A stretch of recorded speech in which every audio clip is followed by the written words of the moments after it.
I am so proud of you. Do you know what a birthright is, Peter?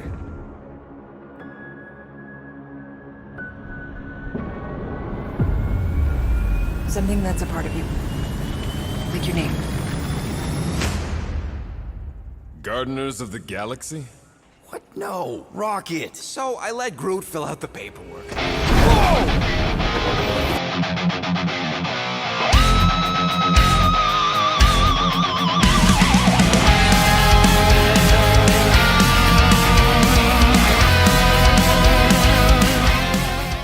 I am passionate about many things. My family, of course, music, art, video games, creative integrity, intellectual freedom, and honest discourse are all up there.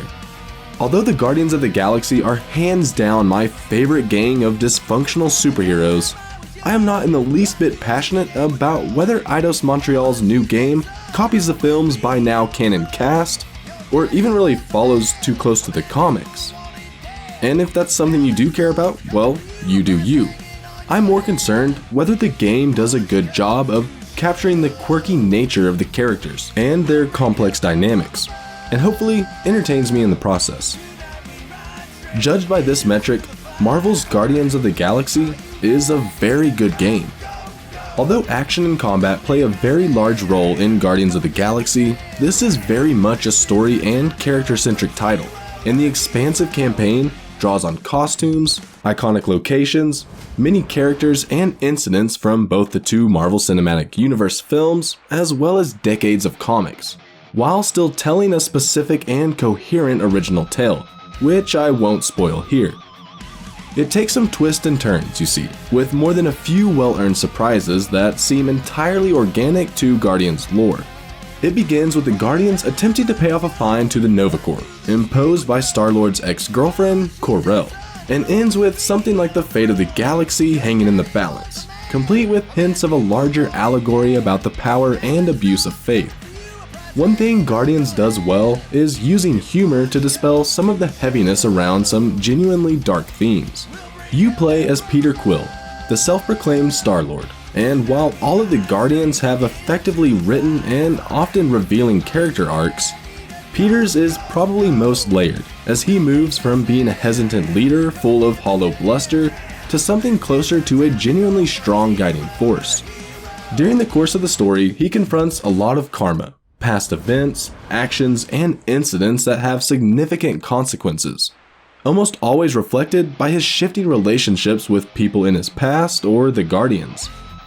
While some have complained that Peter is the most vanilla of the team, being half human, he is also the most relatable, and I never felt shortchanged by his story or his abilities in combat, at least when he was fighting with the team. The characters of the Guardians, while not visually like those of the films or performed by the same actors, are extremely well written, and the complicated family-like bonds that tie them together are a source of hours of dialogue and incident, all of it impressively acted and voiced. There are some minor issues with lip syncing and unconvincing facial expressions, but it was almost never enough to distract me from the otherwise effective writing and performances. Marvel's Guardians of the Galaxy contains many films worth of snarky humor, drama, conflict, and much more emotional truth than I was expecting from an action RPG. But Guardians is an action game, and its combat mechanics are surprisingly satisfying. While you play only as Peter Quill, as leader, you effectively control the special abilities of your team, chaining together their attacks with your own. Successful completion of combat scenarios and boss battles earns points that can be applied to adding abilities to any of the Guardians, and eventually they can each bring up to 4 special attacks into the mix. Peter himself can also upgrade his own defenses, elemental weapon, health, and resource collection by using workbenches scattered through the environment and on the Milano. It's something short of a full-on RPG, with nothing like a complex skill tree, but those special attacks become increasingly important, and linked to the escalating challenge of the enemies of the team encounters. Combat effectiveness is rated, and at certain points, Peter can call a huddle in order to either bolster or temper the overconfident mood of the Guardians. Successful motivation means temporarily increased power and defenses, but even a failed huddle grants Star-Lord a short period of boosted power and resurrections for fallen team members. Unfortunately, left to their own devices and without Peter's management, the other Guardians aren't terribly effective solo, and they can't heal Peter when he falls. As enjoyable and genuinely engaging as the combat can be, it isn't close to perfect. The battles are too often protracted and formulaic. Start with enemy A, in the second phase introduce enemy B, then combine for part 3. Boss battles can be a fun challenge, but usually feature a new big bad with tons of annoying ads from earlier in the level. Early on, Peter gets the ability to use his visor to scan the enemy for their weaknesses, and this is vital because it points to another flaw in the game's combat. Unless the team is using the precise, required combination of attacks, enemies are absolute sponges and take forever to go down. The puzzle-like lock and key element is obviously an important mechanic to many RPG bosses, but it's somewhat overused in Guardians, resulting in some fights that feel repetitive or just unfair. While most of the combat in Guardians of the Galaxy is between the team and mobs of enemies, there are occasional and not terribly effective or fun Star-like sections with the Milano taking on attacking spacecraft or flying through tight corridors. You might never see those sequences though, because while Guardians of the Galaxy is an extremely linear game overall, there are a lot of decision points that impact whether certain scenes or events play out. Peter's interactions with the Guardians and other characters are full of dialogue choices that impact the mood and the level of cooperation, color the tone of the scene, and occasionally ripple out beyond the moment to later in the game. Combined with a focus that is always shifting between story, action, cutscenes, and exploration, Guardians is never stuck in one gear for very long.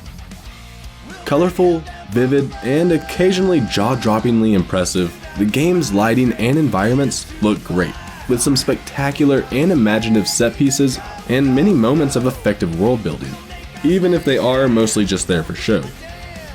On the PS5, there aren't many visual settings to play with, other than switching between the quality and performance modes. At least in the pre-release build I played, there were a few boss battle crashes and textural anomalies, a few broken cinematics, and other small issues that should be addressed with a day one patch. Like the films, Guardians of the Galaxy features a very large number of iconic licensed songs, from the 80s in this case, that are used quite effectively in combat and in character building. And the orchestral score by Richard Jacques does a great job of bolstering the action outside of the licensed music. There's even an entire album of original metal music from the fictitious band from which Peter takes his Guardian name. Everything audio related, sound design, voice acting, music, it's all done very well. It's also hard to imagine a game more respectfully attuned to its sources, and fan service is everywhere, including dozens of costumes to find, all with artist acknowledgement and the book or film from which it came. Although over the decades, comics have become ever more reflective of the complexities and concerns of contemporary life, in the end, they are still often the literary or cinematic equivalent of fast food. Momentarily delicious, exactly what you need to fill the void, but not necessarily memorable or nutritious. Guardians of the Galaxy isn't afraid of touching on some weighty themes, but they're always secondary to an absorbing story, entertaining characters, and engaging action. Guardians of the Galaxy isn't perfect, but overall, it's a very effective translation of Marvel's iconic band of misfits from page or screen into interactive entertainment.